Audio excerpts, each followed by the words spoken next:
I want y'all to hear, I want them to hear you all the way in D.C. Women rights! Our human rights! Women rights! Our human rights! Women rights! Our human rights! My body! My choice! My body! My choice! My body! My choice! My body! My choice! My body! My choice! My body! My choice! Show me what community looks like! Allison Chavez. I use she, her, ella pronouns, and I am the bilingual director of community relations for Planned Parenthood of Wisconsin.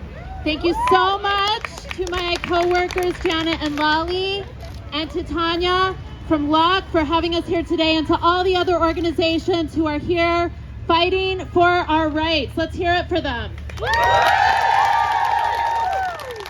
you to all of you for using your voices to fight for justice and for our rights.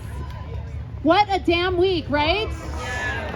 Who here is tired? Who here is sad? Who here is angry? Who here is dedicated to reproductive justice and freedom and won't stop until we get it? Our work at Planned Parenthood started way before last Friday. Since SCOTUS signaled that they would take this case, we have been behind the scenes preparing for that awful day, preparing legally, medically, administratively, and out in the community.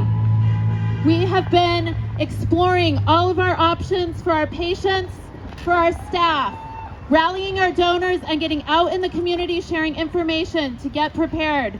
But I do not have to tell you what a gut punch it still was to read a text on our decision day text chain at 9:12 a.m. that said Roe is officially overruled. This ruling puts people's health, safety, finances, and their futures at risk. We had patients in the waiting room, and we had patients on the books for the next day. We worked so hard to try to avoid causing the kind of dramatic and traumatic moment that happened, thanks to 6 justices who think they know better than those people in our waiting room. Let's put ourselves in their shoes for a moment. You've made this important, intimate, personal, life-changing decision with yourself, with your family, with your doctor, with your higher power, and in the midst of it, it's ripped away, and that decision is no longer an option in the state where you live. How is that possible? How in the greatest country in the world is it conceivable or acceptable that we are telling people that they are going to have to leave the state they live in to seek health care? That they have to live like it's 1849. That's where we're at in Wisconsin right now.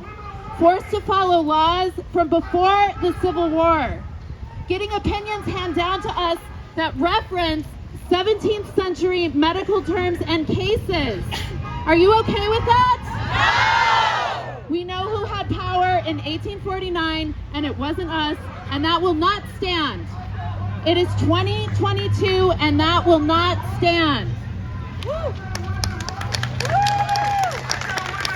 So in that moment, by 9:15 a.m. last Friday, we were compelled to stop performing abortions in the state of Wisconsin.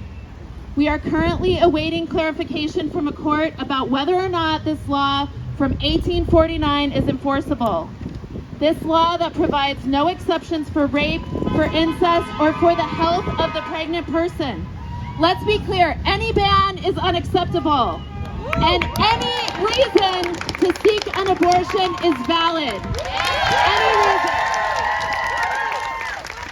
And anyone who can potentially be pregnant should have all their options on the table as they confront something so big, so life-changing, and so personal. To achieve freedom, we must all have bodily autonomy. We must be able to decide if we want to have children or